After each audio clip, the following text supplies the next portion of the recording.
अगर नेता राष्ट्रहित में अपनी पार्टी पॉलिटिक्स छोड़ दें, देश हित में दलों की बाउंड्री तोड़ दें, तो एक दिन में हिंदुस्तान इतिहास लिख सकता है। आज ये हुआ है। आज मोदी की जीत हुई और राहुल गांधी की भी। आज सोनिया गांधी भी जीती और स्मृति ईरानी भी। आज मोदी सरकार का लाया बिल पास हुआ और प्रधानमंत्री ने सभी दलों के सांसदों को थैंक यू कहा। चुनाव से 200 दिन पहले दलों की खेमेबाजी कैसे खत्म हो गई, लोकसभा में लेडी ब्रिगेड ने कैसे हिंदुस्तान की महिला शक्ति को जिताया, यह कहानी आपको दिखाते हैं, जिसमें सोनिया गांधी, डिंपल यादव और स्मृति ईरानी का लीड रोल है। 27 सालों की लड़ाई एक मुकाम तक आई।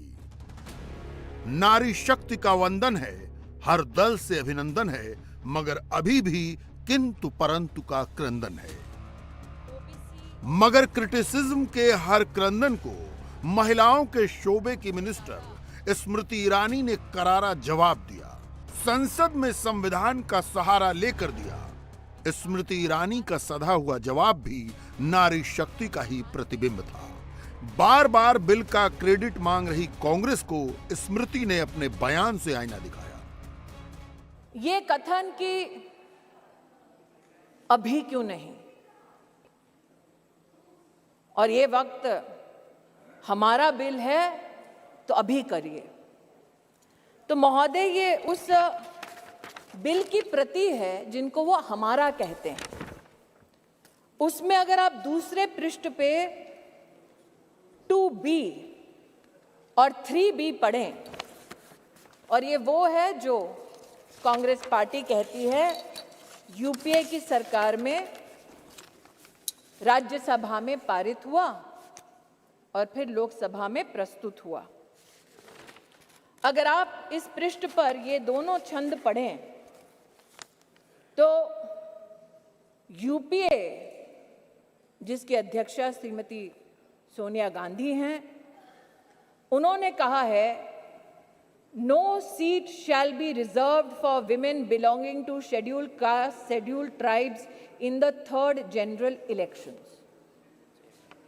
3B पढ़ें तो उन्होंने कहा, प्रस्ताव दिया, No seat shall be reserved for women in the third general election. अर्थात आज की सरकार जब यह अधिनियम लागू होगा तब के बाद 15 वर्षों तक महिलाओं को रिजर्वेशन गारंटी करती है, मोदी की गारंटी है। लेकिन अगर कांग्रेस पार्टी का प्रस्ताव आप पढ़ें तो उनका प्रस्ताव ये था 2B और 3B में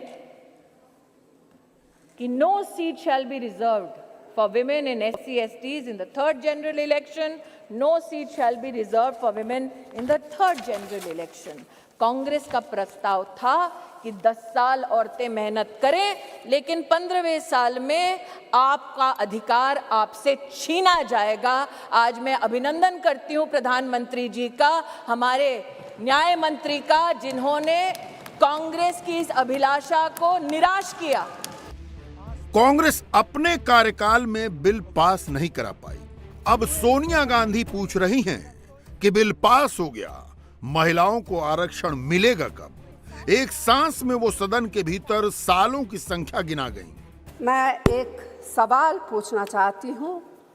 पिछले 13 वर्षों से भारतीय स्त्रियां अपनी राजनीतिक जिम्मेदारी का इंतजार कर रही हैं और अब उन्हें कुछ वर्ष और इंतज़ार करने के लिए कहा जा रहा है। कितने वर्ष? 2 वर्ष, 4 वर्ष, 6 वर्ष, 8 वर्ष? क्या भारत की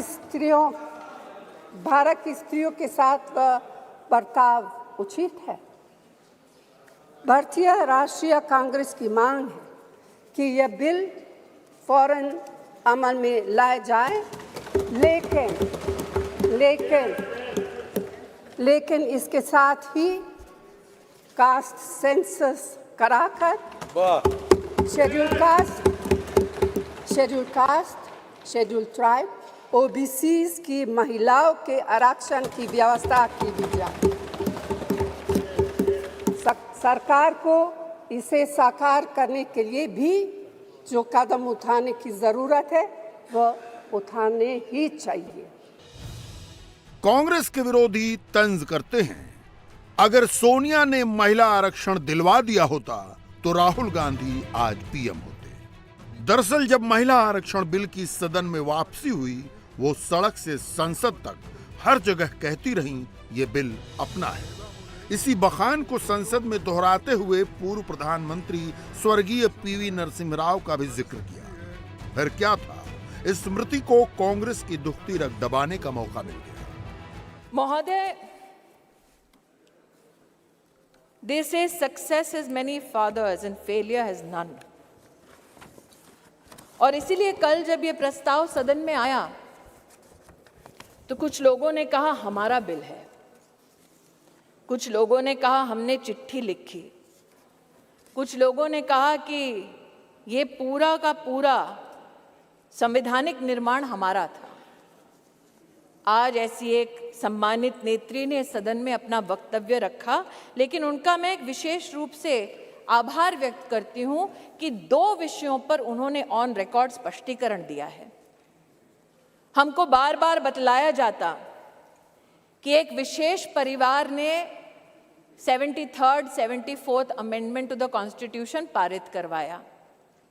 आज मैं आभार वंदन करती हूं कि पहली बार स्पष्टता हुई इस सदन में उनके द्वारा कि ये पुण्य काम पीवी नरसिम्हा राव जी ने किया, जिनके मरणोपरांत उनके ही पार्टी के हेडक्वार्टर में उनको नमन करने का मौका नहीं दिया गया। सोनिया के कांग्रेस की बागडोर थामने के बाद पीवी नरसिम्हा राव अछूते हो गए थे। देश की अर्थव्यवस्था को नया आकार देने वाले 5 साल प्रधानमंत्री रहे शख्स को मरने के बाद सम्मान नहीं मिला, लेकिन मौका आया तो सोनिया राजीव गांधी के साथ नरसिम्हा राव का जिक्र करने से नहीं चूकी। खुद मेरी जिंदगी का यह बहुत मार्मिक क्षण है। पहली दफा स्थानीय निकायों में स्त्री की भागीदारी तय करने वाला संविधान संशोधन मेरे जीवन साथी राजीव गांधी जी ही लाए थे। उन्होंने लाए थे जो राज्यसभा में 7 वोटों से गिर गया था। बाद में प्रधानमंत्री पीवी नरसिम्हा राव जी के नेतृत्व में कांग्रेस सरकार ने ही उसे पारित कराया। आज उसी का नतीजा है कि देश भर के स्थानीय निकायों के जरिए हमारे पास 15 लाख चुनी हुई महिला नेता है। राजीव गांधी जी का सपना अभी तक आधा ही पूरा हुआ है। इस बिल के पारित होने के साथ ही वह पूरा होगा। गौरतलब है कि गांधी परिवार के करीबी मणिशंकर अय्यर ने हाल ही में अपनी किताब में नरसिम्हा राव को कांग्रेस में बीजेपी का प्रधानमंत्री बताया है। बहरहाल ये जानना जरूरी है कि संविधान का 73वां और 74वां संशोधन क्या था। सत्ता को निचले पायदान तक ले जाने के लिए राव के कार्यकाल में ये संशोधन हुए।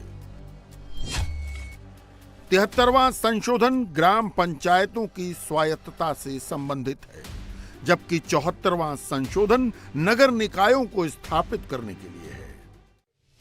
पॉलिटिकल एरिना में एक पॉकेट उनका भी है जो पिछड़े और मुस्लिम वोटों की पॉलिटिक्स करते हैं। हैदराबाद वाले भाईजान कहने को तो बैरिस्टर हैं, मगर संविधान में प्रावधान न होने के बावजूद मुस्लिम महिला आरक्षण की बात करते हैं। समाजवादी पार्टी की सांसद और अध्यक्ष अखिलेश यादव की पत्नी डिंपल पिछड़ों के लिए कोटा विद इन कोटा तो मांग ही रही थी। यूपी के मुस्लिम वोटों पर भी पार्टी की नजर है। पहले डिंपल की डिमांड सुनिए। सर, प्रधानमंत्री जी ने कहा था कि हमें सिद्धि की बात करी थी सर, तो साधना से ही सिद्धि की प्राप्ति होती है और असली साधना तभी होगी जब हम महिलाओं को उनका पूर्ण आरक्षण देंगे, जब हम ओबीसी महिलाओं को इसमें इंक्लूड करेंगे, जब हम SC ST महिलाओं को इसमें इंक्लूड करेंगे और जब हम अल्पसंख्यक महिलाओं को भी इसमें इंक्लूड करेंगे, सम्मिलित करेंगे। क्योंकि प्रधानमंत्री जी खुद 3 तलाक की बात करते हैं, तो मुझे पूरा भरोसा है कि इसमें अल्पसंख्यक महिलाओं का भी मान और पक्ष रखा जाएगा। पिछड़ी महिलाओं के आरक्षण पर तो बीजेपी का एक तय मौक़िफ़ है। बिल पास होने से ठीक पहले अमित शाह ने कहा भी जो छूट जाएगा उसे आगे सुधार लेंगे, मगर स्मृति ईरानी ने मुस्लिम आरक्षण की बात करने वालों को संविधान की लक्ष्मण रेखा याद दिलाई। फिर यह आरोप लगाया गया कि आप ओबीसी और मुस्लिम रिजर्वेशन क्यों नहीं देते। मुझसे ज्यादा अनुभवी लोग जो वर्तमान में बिना माइक के और पीठ की परमिशन के दांत चबा चबा कर बोल रहे हैं, उनको शायद इस बात का आभास नहीं कि संविधान में धर्म के आधार पर आरक्षण वर्जित है। स्मृति ने उन लोगों को भी आड़े हाथों लिया जो इसे चुनावी दांव करार दे रहे थे।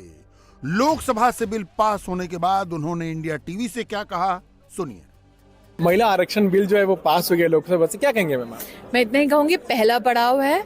और जैसा कि प्रधानमंत्री मोदी जी ने कल नव भवन में नए सदन में अपना जब वक्तव्य दिया, तब उन्होंने कहा कि ये भवन इतिहास का साक्षी रहेगा। इस भवन में संकल्पों से सिद्धि की यात्रा होगी और उस वाक्य को प्रधानमंत्री जी ने आज फलीभूत किया है। मैं उनका जितना अभिनंदन करूं, जितना आभार करूं उतना कम। आज देश भर की करोड़ों बहनों के लिए उत्सव का माहौल है। आज छोटी दिवाली है, कल बड़ी दिवाली जब राज्यसभा में पारित होगा। लेकिन मैं अभिभूत हूं कि मैं गवाह बनी इतिहास की, मैंने उसमें योगदान दिया और ये योगदान था कि आने वाली हमारी जो पीढ़ी है वो विशेषतः लड़कियों की, उनको मौका मिले कि नव भारत के निर्माण में वो पॉलिसी मेकर्स, लॉ मेकर्स बने। जिन्होंने कहा था ये तो बिल हमारा है, वो तो मौजूद ही नहीं थी वोटिंग के टाइम। शायद मसरूफ होंगी चिट्ठी लिखने में, कोई दिक्कत नहीं है। एक और चिट्ठी क्या बता, मैं इतना ही कहूंगी, जिनकी आस्था थी महिला को संवैधानिक ढांचे में सशक्त करने की, आज नरेंद्र मोदी ने उस अपने आस्था को धरातल पे सदन के पटल पर फलीभूत होते देखा।